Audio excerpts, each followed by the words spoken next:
First class में हमने average profit method पढ़ा था, सेकंड क्लास में हमने super profit plus capitalization of super profit and average profit पढ़ा था। ये हमारा थर्ड सेक्शन है, वेटेड एवरेज प्रॉफिट मेथड। ये मैंने लास्ट में रखा है, होता ये बीच में ही है बट मैंने लास्ट में रखा है। तो वेटेड एवरेज प्रॉफिट मेथड कब एग्जाम में अप्लाई होता है, इसकी अगर आप थ्योरी खुद पढ़ेंगे सब्जेक्ट की या इस टॉपिक की थ्योरी पढ़ने जाएंगे, तो ये मेथड तभी अप्लाई करना चाहिए जब आपका profit continuously year by year increase हो रहा हो। यानी पहले साल में प्रॉफिट 40,000 था, दूसरे साल में 60,000 हो गया, फिर 90,000 हो गया, फिर 1,20,000 हो गया। तो मेरे इस एग्जाम्पल में प्रॉफिट कॉन्टिन्यूसली बेटा इंक्रीज हो रहा है। अगर प्रॉफिट लगातार इंक्रीज हो रहा है तो ये एडवाइस किया जाता है कि आप क्वेश्चन को वेटेड एवरेज प्रॉफिट मेथड से सॉल्व करें।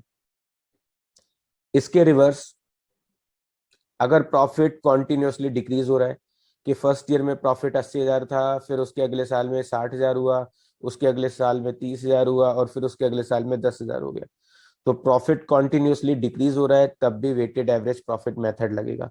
तो स्पेशली बोला जाता है कि वेटेड एवरेज प्रॉफिट मेथड को इन दो सिचुएशन में ही अप्लाई करते हैं, लेकिन प्रैक्टिकली जो हमें क्वेश्चंस प्रैक्टिस के लिए किताबों में दिए होते हैं उनमें ऐसा नहीं होता।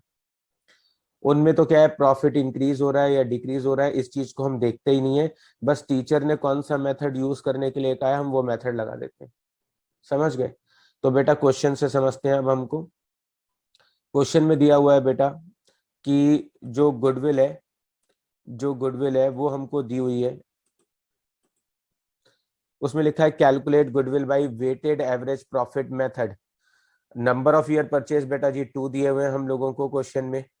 वेटेड एवरेज प्रॉफिट मेथड में हम लोगों को नंबर ऑफ ईयर परचेज दिए हुए हैं। वीडियो लग रहा है आज कुछ प्रॉब्लम कर रहा है, हाइड हो रहा है। तो वेटेड एवरेज प्रॉफिट मेथड से क्वेश्चन सॉल्व करना है। नंबर ऑफ ईयर परचेज 2 दिए हैं और वेट दिए हुए 1 2 3 4।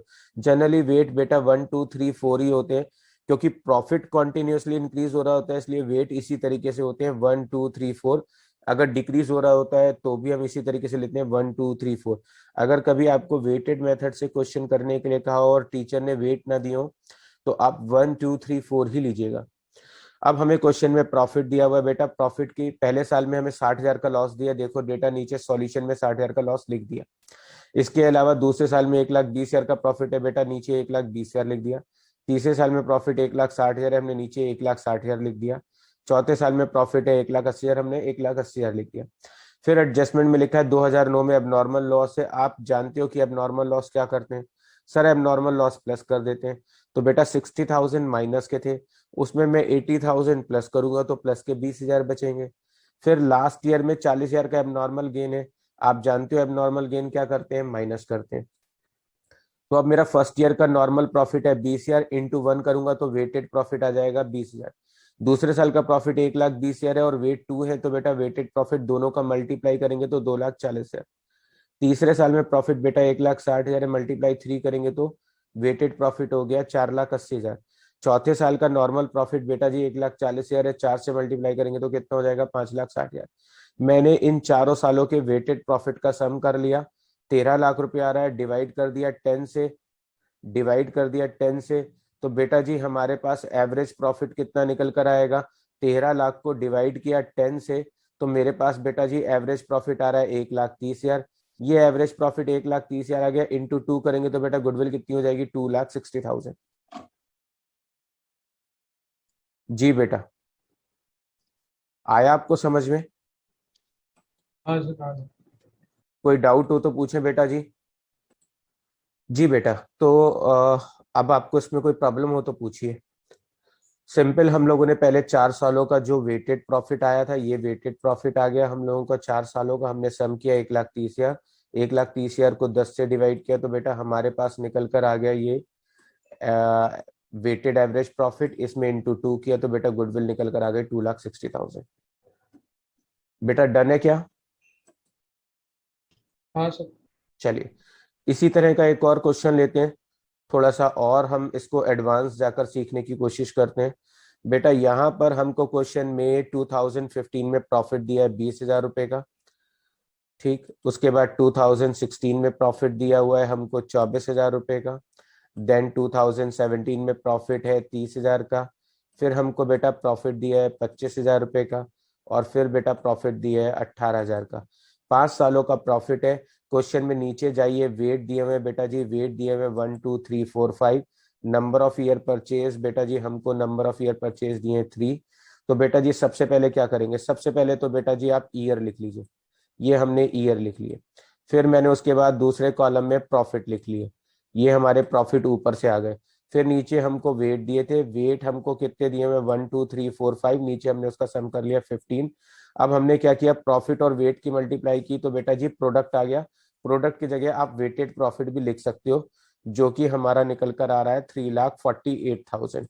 अब जो हमारा प्रॉफिट आया 3,48,000 रुपीज बेटा जी, ये प्रॉफिट आ गया 3,48,000। इसको मैं डिवाइड करूंगा 15 से। 15 कहाँ से आया बेटा जी, ये 15 वेट है। हमारे पास वेटेड प्रॉफिट आया 23,200। जो भी वेटेड प्रॉफिट आएगा उसमें नंबर ऑफ ईयर परचेज से मल्टीप्लाई कर देंगे, ये रहे नंबर ऑफ ईयर परचेज 3। तो बेटा जी गुडविल हो जाएगी 69,600। जी बेटा, आ आया गया आपको सर। समझ में? हाँ सर। ओके बेटा जी, ये इस मेथड का लास्ट क्वेश्चन है और ये इस मेथड का सबसे टफ क्वेश्चन है। डन। अब ये जो टफ वाला क्वेश्चन है इसे हमें समझना है और इसे सॉल्व करना है। इस मेथड में सबसे टफ क्वेश्चन यही है। तो बेटा जी यहाँ पे लिखा है गुडविल कैलकुलेट करो, हमको 3 ईयर परचेज दिया हुआ है। तो बेटा जी ये जो 3 ईयर परचेज है मैंने इसको हाईलाइट कर लिया। हमको वेटेड प्रॉफिट लेना है और वेटेड प्रॉफिट के लिए हमें 4 सालों के प्रॉफिट दिए हुए हैं। ये बेटा जी मुझे 4 सालों के प्रॉफिट दिए हुए हैं। ये मुझको वेट दिए हुए हैं 1 2 3 4। ये मेरे को वेट दिए हुए थे, इसे भी मैंने हाईलाइट कर लिया। ये मेरे काम की इंफॉर्मेशन है। अब ये मुझे एडजस्टमेंट दिए। तो बेटा सबसे पहले नीचे देखिएगा, मैं पहले नॉर्मल प्रॉफिट निकाल रहा हूँ। ये मैंने सबसे पहले कॉलम में ईयर लिख लिए, ये ईयर लिख लिए। ये प्रॉफिट था फर्स्ट ईयर में बेटा जी 25,000 रुपये। हमने फर्स्ट ईयर का जो प्रॉफिट था 25,000 रुपये वो लिख लिया। कितना प्रॉफिट था फर्स्ट ईयर में, 25,000 रुपये हमारा फर्स्ट ईयर का प्रॉफिट था। ये हमारा फर्स्ट ईयर का प्रॉफिट यहाँ आ गया। उसके नेक्स्ट हमको सेकेंड ईयर में प्रॉफिट दिया था बेटा जी, सेकेंड ईयर का प्रॉफिट था 27,000 रुपये, ये भी लिख लिया। उसके नेक्स्ट हमको 46,900 का प्रॉफिट दिया था थर्ड ईयर में, ये भी लिख लिया। उसके नेक्स्ट बेटा जी हमको फोर्थ ईयर का प्रॉफिट दिया था 53,810, ये भी लिख लिया। अब हमने 4 सालों के जो प्रॉफिट थे वो लिख लिए। अब मुझे सबसे लास्ट एडजस्टमेंट देखो, इसमें लिखा है, इसमें या तो हमने कुछ एडजस्टमेंट एक्स्ट्रा कर दिए प्रॉफिट में या कुछ एडजस्टमेंट करना भूल गए, उनकी रेक्टिफिकेशन डालनी है। इसमें लिखा है to cover management cost annual charge. बेटा जी वर्ड यूज हुआ है एनुअल, एनुअल का मतलब होता है हर साल। हर साल हमें कितने रुपए, 5,000 रुपए गुडविल के पर्पस के लिए मैनेजमेंट कॉस्ट का खर्चा घटाना है। यानी गुडविल निकालने के लिए हमें मैनेजमेंट कॉस्ट का जो एनुअल, मैनेजमेंट कॉस्ट का मतलब होता है हर साल जो हम मैनेजमेंट को कोई सैलरी वगैरह दे रहे हैं वो कितने रुपए की दे रहे हैं, 5,000। तो बेटा ये एनुअल लिखा है तो मुझे हर साल के प्रॉफिट में 5,000 रुपए माइनस करने होंगे। तो बेटा ये देखो, मैंने हर साल के प्रॉफिट में 5,000 रुपए माइनस कर दिए। आगे बेटा समझ में? गुडविल सर एक निकालते बार समय हमें, समझा दो ये। इसमें लिखा है to cover management cost. Management cost का मतलब होता है मैनेजमेंट एक्सपेंस। हर साल 5,000 रुपए का मैनेजमेंट एक्सपेंस है जिसे हमें गुडविल कैलकुलेट करते समय माइनस करना है, यानी कंसिडर करना है। तो इसलिए मैंने हर साल के प्रॉफिट में से 5,000 रुपए माइनस कर दिए, क्योंकि ये मेरा क्या है, एक्सपेंस। उसके बाद हमें एडजस्टमेंट नंबर 2 में लिखा है कि हमने 2017 का जो ठीक है सर। क्लोजिंग स्टॉक है वो गलती से 1,000 रुपए ज्यादा दिखा रखा है और 2018 में भी हमने क्लोजिंग स्टॉक ज्यादा दिखा रखा है। बेटा जी यहाँ पे टीचर कह रहा है क्लोजिंग स्टॉक ज्यादा दिखा रखा है। आप जानते हो कि हमने ट्रेडिंग P&L अकाउंट बनाया है। जब हम ट्रेडिंग P&L अकाउंट बनाते हैं तो बेटा बाई साइड में सेल्स शो करते हैं और बाई साइड में भी क्लोजिंग स्टॉक शो करते हैं। अगर मैं क्लोजिंग स्टॉक ज्यादा दिखाऊंगा तो बेटा ग्रॉस प्रॉफिट ज्यादा आ जाएगा और फिर नेट प्रॉफिट ज्यादा आ जाएगा। तो यहाँ पे टीचर कह रहा है कि क्लोजिंग स्टॉक में हम लोगों ने 1,000 रुपए ज्यादा जोड़े हुए हैं। तो बेटा जी जिस साल में हमने 1,000 रुपए जोड़े हुए, ये 1,000 रुपए हमने ज्यादा जोड़े हुए हैं कौन से साल के प्रॉफिट में, 2017 के साल में हमने ज्यादा जोड़े हुए हैं। तो हम 2017 के प्रॉफिट में क्या करेंगे, 1,000 माइनस कर देंगे। तो बेटा देखो कि 2017 में हमने 1,000 रुपए क्या किए, माइनस किए। आपको ये अलग से पॉइंट समझ में आ जाए इसलिए मैं इसको थोड़ा सा अलग कलर दे देता हूँ। ये 1000 मैंने माइनस कर दिए। बेटा जी जो इस साल का क्लोजिंग स्टॉक है वो अगले साल का क्या बनेगा? Opening stock. जो पहले साल का क्लोजिंग स्टॉक है, 2017 का क्लोजिंग स्टॉक है, वो 2018 में क्या बन जाएगा बेटा जी? Opening stock. अगर 2017 में मैंने क्लोजिंग स्टॉक ज्यादा दिखा रखा है तो इसका मतलब मैंने प्रॉफिट ज्यादा दिखा रखा है, इसलिए मैंने 1000 माइनस कर दिए। तो जो 2017 का क्लोजिंग स्टॉक 1000 ज्यादा था वो मैंने माइनस कर दिया।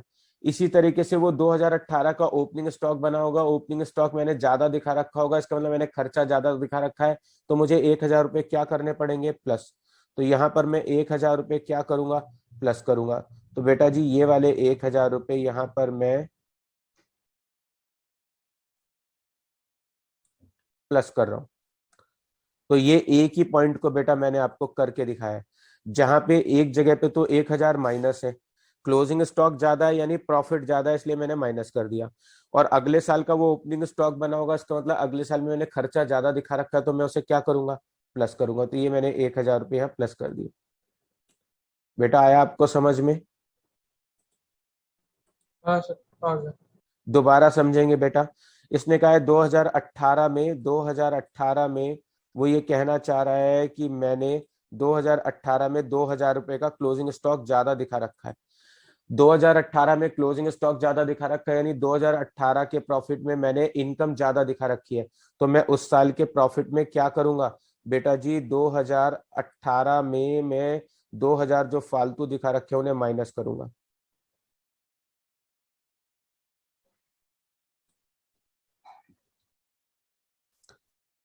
यहाँ पे मैं 2018 में मैंने क्लोजिंग स्टॉक ज्यादा दिखा रखा है इसलिए माइनस कर दिया।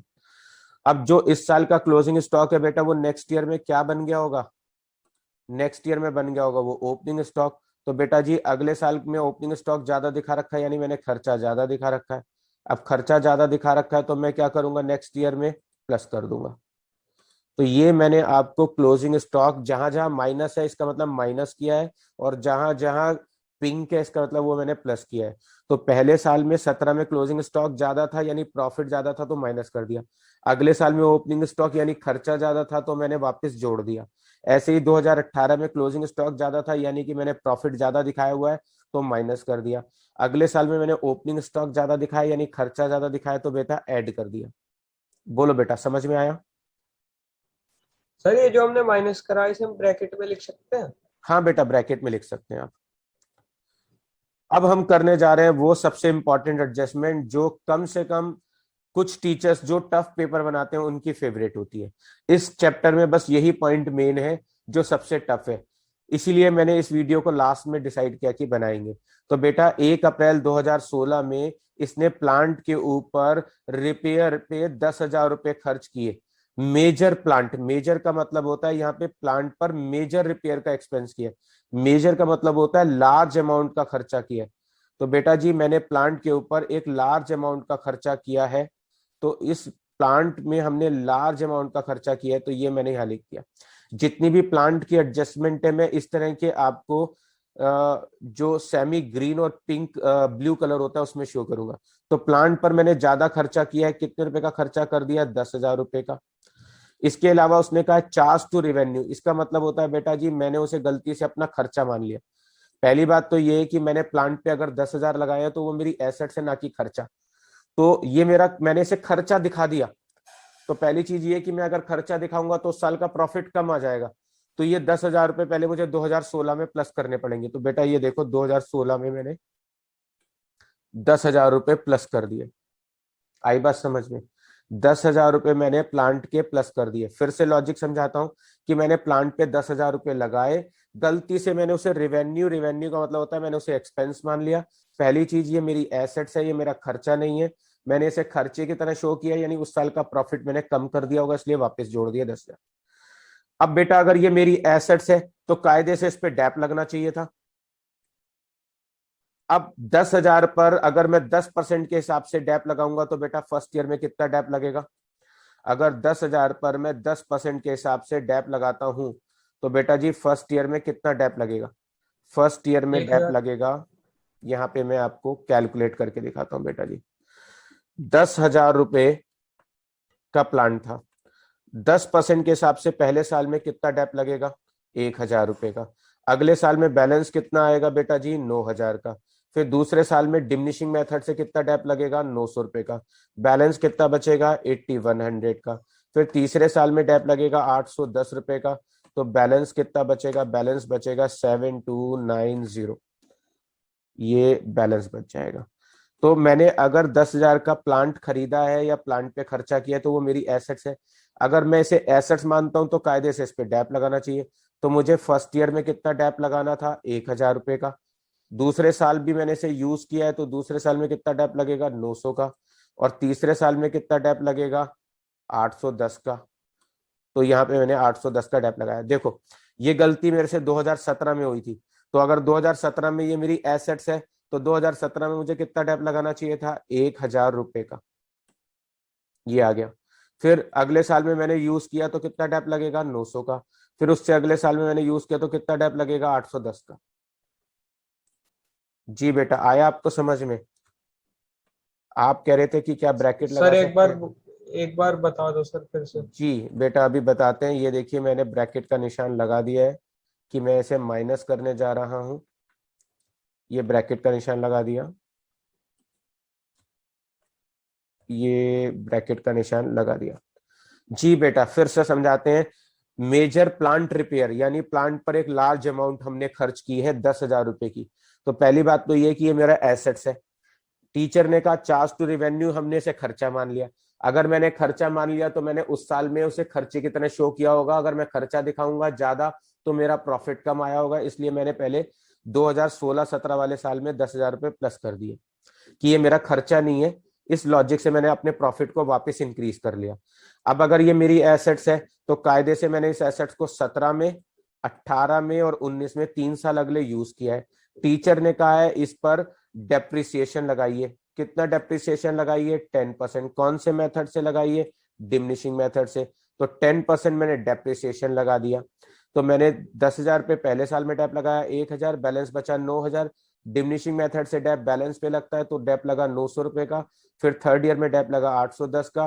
तो बेटा जी अब मैं क्या करूंगा, तीनों साल में मैंने डेप माइनस कर दिया। डन बेटा। हाँ सर। अब मैं क्या करूंगा, पहले साल में 25 में से 5 गए, 20,000।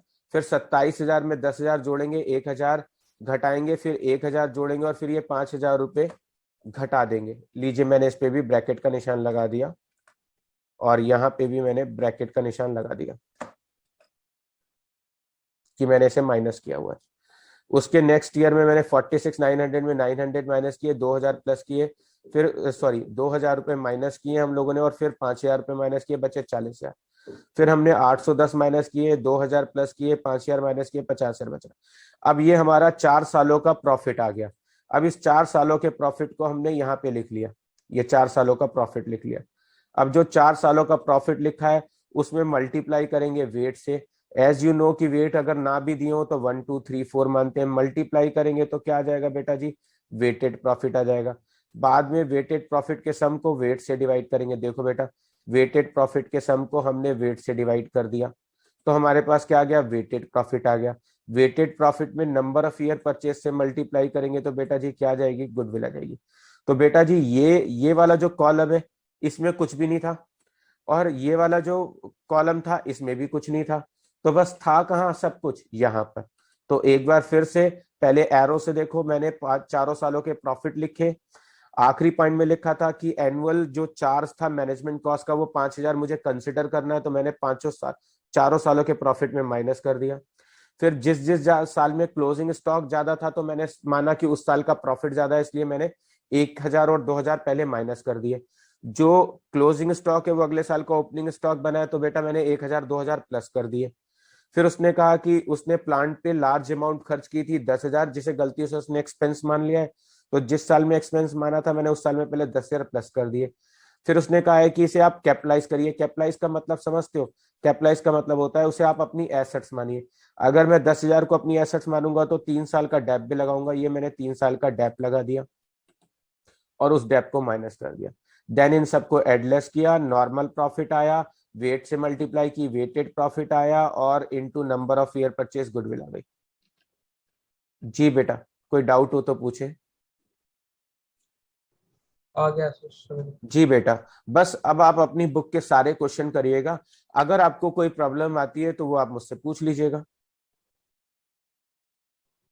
ठीक है सर, ये वाली आप इसकी दे सकते हो पीडीएफ या ये वर्ड की डॉक्यूमेंट जो आप कराते हो?